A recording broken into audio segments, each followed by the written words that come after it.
Before there was betrayal, there was doubt. Before civil war consumed the stars, there was silence. False Gods is the second chapter in the saga of the Horus Heresy, one of the most important stories in the Warhammer 40,000 universe. It is here, in these pages, that the greatest of the Emperor's sons begins his fall. Horus Lupercal, once the pride of the Imperium, the war master who led the great crusade across the galaxy, lies wounded, struck down by a weapon of forbidden origin, dying. And it is in his moment of weakness that the true enemy strikes. This is not yet open rebellion. This is the corruption before the fire, the whisper before the scream, the moment where loyalty dies quietly. In False Gods, we witness the transformation of a hero into a heretic, the lies that shape empires, the choices that end civilizations. This is how the Horus Heresy truly begins. The war never stopped. Even after the silence that followed the Interrex debacle, even after the suspicions, the doubts, the quiet shifts in command, orders continued. The War Master did not pause. Horus stood at the head of the 63rd Expeditionary Fleet, and the next theater of war awaited. The Davin system. It was supposed to be a formality. The moon of Davin had already been brought into compliance long before this campaign. Its primitive human population had sworn loyalty. Its feudal lords had bowed. The world was considered secure, but Erebus had other news. The word-bearer chaplain came to Horus with a report. There had been a rebellion on Davin. Forces loyal to the Imperium had turned, raising a shrine against the Emperor's light. At the heart of it all was a name the fleet hadn't heard in years: Yugen Temba, a former commander in the Imperial Army, left behind on Davin as planetary governor after compliance had been declared. Now, according to Erebus, Temba had risen in revolt. Horus took it personally. He had once trusted Temba, left him in command as a reward for loyalty and competence. To hear that he had turned traitor was unacceptable. The War Master made a decision. He would not delegate. He would not wait. He would take the fight to Davin himself. And with that, the course was set. The mood aboard the Vengeful Spirit was tense. The Luna Wolves, newly renamed the Sons of Horus, prepared for war. The name change had been gradual, but now it was official. The sigils were repainted. The colors darkened. The green eye of Horus replaced the proud wolf icon on pauldrons and banners. To the Astartes, the change felt natural. They followed the War Master. His will was theirs. If he asked for blood, they gave it. If he asked for names, they wore them. But not all felt at ease. Garviel Loken watched the preparations with a growing sense of disquiet. He had survived the mountains of 6319. He had seen Samus. He had spoken with the Interrex. And though no one called it treason, he could feel something, some pressure building behind the curtain of obedience. Still, he obeyed. He prepared. He fought. Horus addressed the fleet personally before the drop. His voice was calm, commanding. He spoke of betrayal, of Temba's failure, of the need to act quickly to restore order. He made no mention of Erebus's role in the discovery, no mention of the deeper implications. Then the fleet descended. The moon of Davin was not as they remembered it. It was rotting. The air was thick with decay. The land overrun by stagnant swamps and broken ruins. Clouds of oily mist clung to the soil. What had once been a rural, low-tech world now reeked of death, As the Sons of Horus deployed, Vox reports flooded in.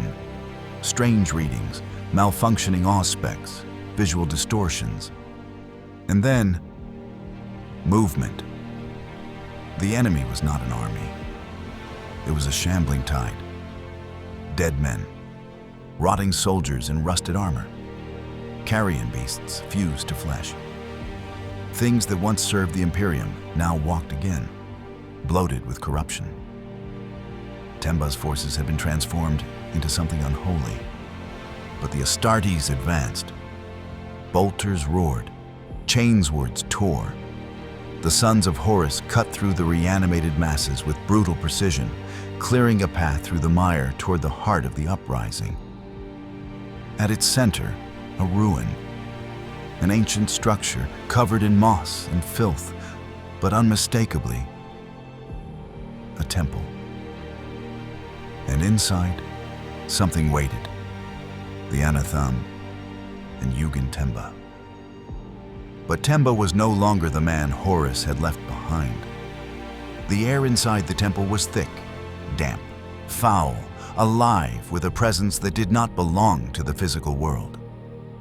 The walls sweated. The shadows moved with a rhythm that was not wind. Horus entered first. Behind him came the Justarin, his elite guard, clad in black Terminator armor. And with them, the captains of the Sons of Horus. Abaddon, Aximand, Torgadon, Loken, warriors who had never known defeat. They descended into the heart of the structure. There, waiting in the gloom, stood a figure, Yugen Temba, or what had once been Temba. His body was bloated and broken, twisted by something unnatural. His eyes burned with a fevered light. His voice echoed with something not entirely his own. He did not speak in defiance. He spoke in prophecy. Words poured from him, accusations, revelations, promises of power. He spoke of the Emperor's lies, of truths buried beneath layers of imperial dogma. And then he raised the blade. The anatheme, ancient, ritualistic, wrong. Its surface shimmered with sickly runes. It didn't shine like metal. It pulsed, alive, aware. Horus did not hesitate. He stepped forward to face Temba himself. It wasn't pride, it was justice. Horus had trusted this man, had left him to rule in the Emperor's name. And now he stood in corruption, wielding a blade meant for damnation. They clashed only briefly, but the anatheme found its mark. A single cut, deep, precise. The War Masters staggered.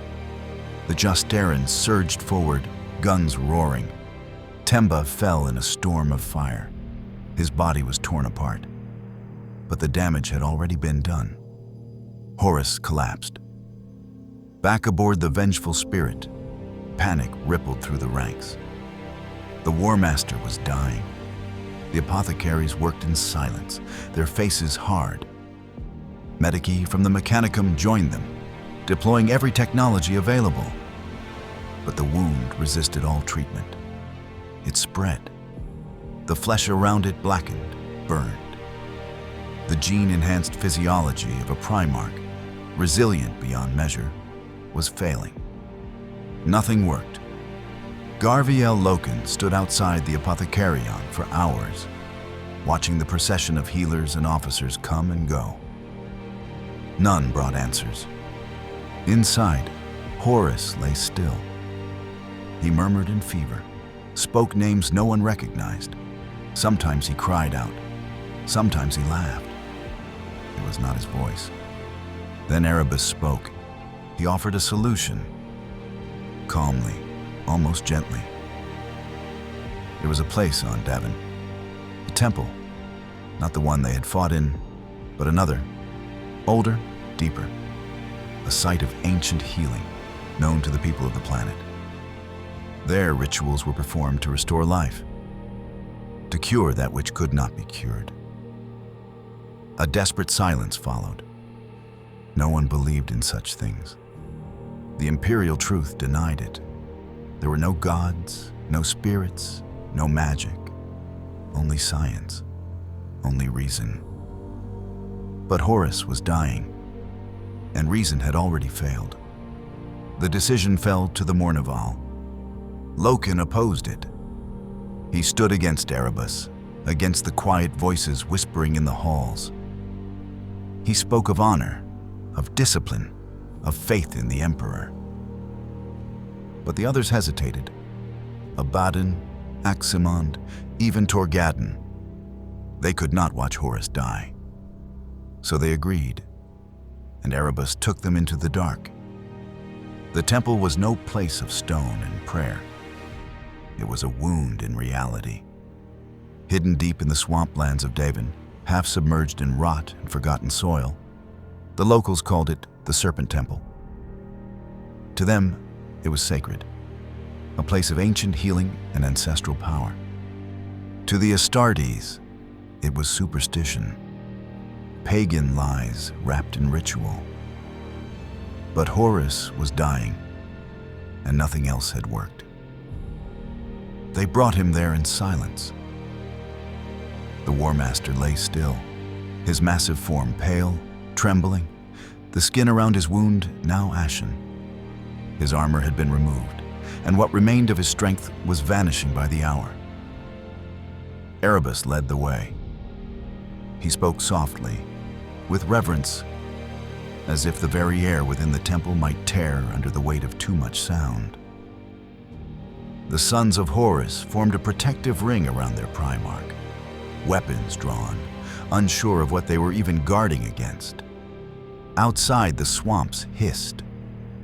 Inside, incense burned with a smell that turned stomachs and numbed the tongue. The ritual began. The native priests, shrouded in filth and bone, moved in slow circles, chanting in a language no translator could render. They did not look at the Astartes. They only watched Horus. And then, the veil lifted. Horus fell, not in body, but in spirit. He passed through a gate not built of stone, but of thought, and found himself walking a world made of memory and nightmare. The warp welcomed him, shifting, impossible, alive. At first, he didn't understand. He wandered through visions, the past, the present, possibilities. Terra in ruins, a burning throne, a galaxy aflame. His sons weeping, his sons killing, his sons dead. He saw the Emperor, cold and distant, not as father but as tyrant, seated on a golden throne, surrounded by mortals, ignoring the cries of his dying creations. And then came the voices. Not one, not two, a chorus of whispers. They spoke of betrayal, of the lie at the heart of the crusade. They showed him visions of the imperial truth as a hollow doctrine, crafted to hide the Emperor's ambition to ascend to godhood. They showed him mankind shackled to blind worship, ruled not by unity, but by fear. And among these voices, one spoke louder.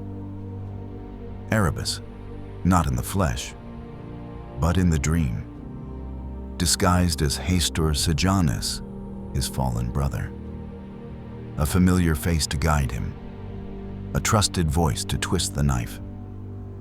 He told Horus that the Emperor had abandoned him, that Terra had already begun to worship the master of mankind as a god, that the crusade was never about unity, it was about control.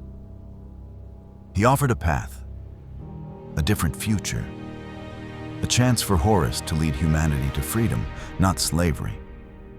The gods of the warp did not demand worship, he said. They offered partnership, power, victory, immortality. All Horus had to do was accept.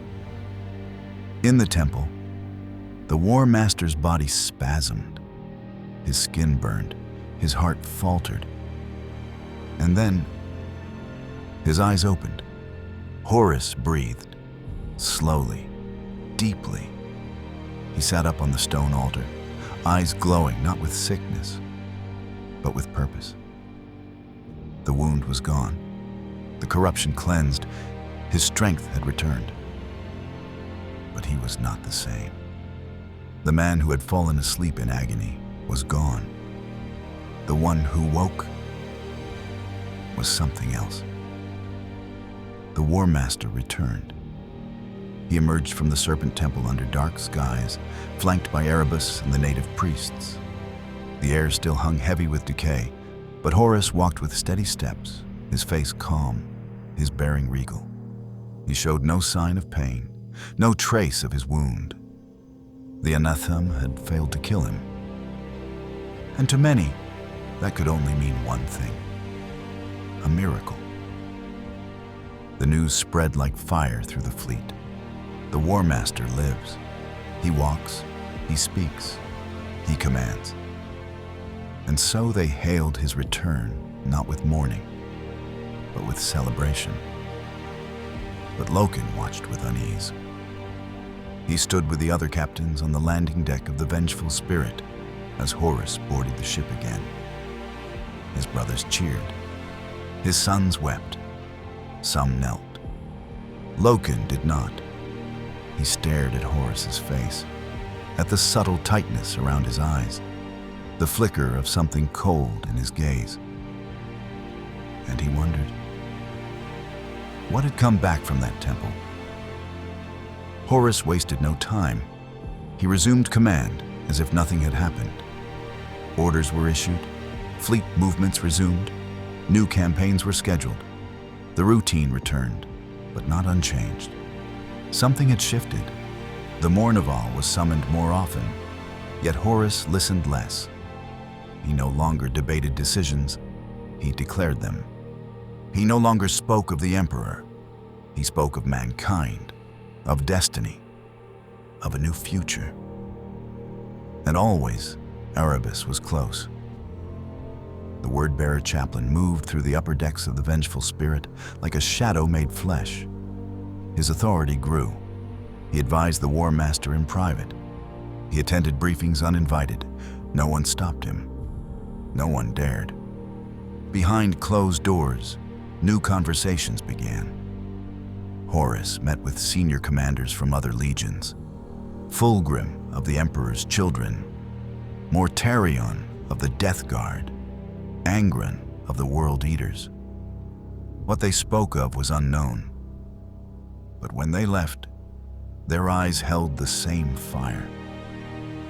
The lodges grew bolder. Once secret warrior fraternities became open gatherings. What was once brotherhood became faith. They didn't just swear loyalty to the Legion. They swore it to Horus, and through him, to something else. Loken continued to resist. He refused to join the lodge. Others urged him, Aximand, even Torgadon. They said it was just tradition, harmless, a way to build unity. But Loken had seen too much. The laughter had changed. The language had changed. Even the air on the ship felt different. Elsewhere, a quiet war was brewing. In the lower decks and barracks, among the remembrancers and soldiers, a movement was spreading, the Lectitio Divinitatus. They preached that the Emperor was not just a ruler, but a god. It was heresy under the imperial truth, dangerous, forbidden. And yet, it grew. Among those who believed was Ignace Carcassy, the poet, and Keeler, the pictographer, once artists, now followers, inspired by the survival of Horus, convinced that such a resurrection could only mean the divine was real. Their words spread. So did fear and division. Horus said nothing of it publicly, but his orders became more ruthless, his tone more absolute. He no longer served the vision of the Emperor. He was building something new.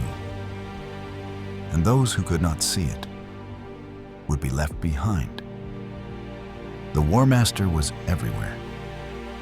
Horus walked the decks of the vengeful spirit like a god returned. He met with captains, addressed the fleet, praised the strength of his warriors and the purity of their purpose. His voice carried inspiration. His presence rekindled the loyalty of those who doubted. And yet, something in him had changed. The edge of his speeches was sharper, his orders more absolute. He no longer spoke of the Emperor's vision, he spoke of his own. There were no proclamations, no decrees. But those who listened closely understood.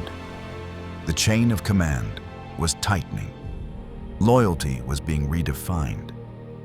And those who did not adapt would be left behind.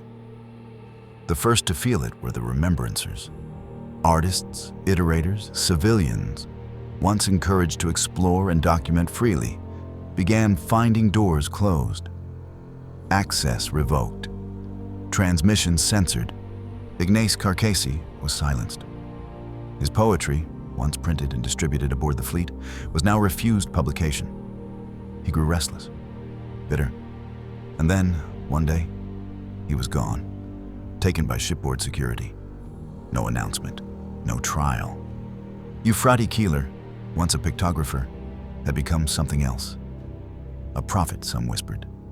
She spoke of visions, of light, of the Emperor as a divine being. Her followers grew, quiet but fervent. Loken heard the rumors. He saw the fear, and he began asking questions. But the answers came wrapped in smiles and dismissals. Nothing to worry about, brother. Just keeping the fleet safe. No room for instability in these times. Within the Mournival, fractures widened. Loken stood more and more alone. Abaddon and Aximand had fully embraced the lodges. They moved with a new confidence, met in secret, spoke in guarded tones. Even Tarek Torgadon, once Loken's closest companion, grew distant. Their loyalty to Horus was absolute. And so when Loken raised concerns about Erebus, about the changing tone of the fleet, about the disappearances, he was met with denial or silence. And always that phrase, trust in the War Master. Then came the orders, new targets, new campaigns. The War Master's vision was expanding. But this time, it wasn't just about conquest. It was about cleansing, purging weakness, crushing doubt, preparing the fleet for something greater, something beyond the Emperor's design. A new Imperium, one forged in Horus's image. And those who could not see it would not survive it. Horus spoke no longer of the Emperor. He did not need to. The sons of Horus marched to his will alone. What he declared, they enforced. What he envisioned, they built. And though they still wore imperial insignia and still spoke the words of unity, something deeper had shifted beneath their war plate. The War Master had become the center of their faith. The warrior lodges were no longer hidden. They were institutions, structures of belief and ritual that mirrored the old Legion hierarchy, but twisted it into something tribal, mystical. The oaths they spoke were not to Terra, not to the Imperium. They were to Horus, and through him, to something else. In the deepest chambers of the vengeful spirit, away from the banners and battle plans, Erebus led them. He called forth those who were ready, captains, lords, priests. They knelt in circles of flame, in rooms lit by symbols that did not belong to the realm of man. They offered blood. They whispered names not meant for human tongues. They pledged themselves, not in ignorance, in choice. We are the swords of a new order, Horus said, and we will save mankind from slavery. even if we must destroy what exists to do it. The gods watched, and they answered, not with words, but with power. Visions spread, strength returned, the warp responded, and with it, the War Master's path became clear. He would gather his brothers, not all, not yet, but enough. The Emperor would be cast down, a new Imperium would rise, and Horus would rule it, not as a servant, but as its master. Garviel Loken felt it. He felt it in the silence that followed Erebus in the corridors, in the coded orders, in the way his own brothers no longer looked him in the eyes. He still wore the same armor, still bore the same rank. But something had changed.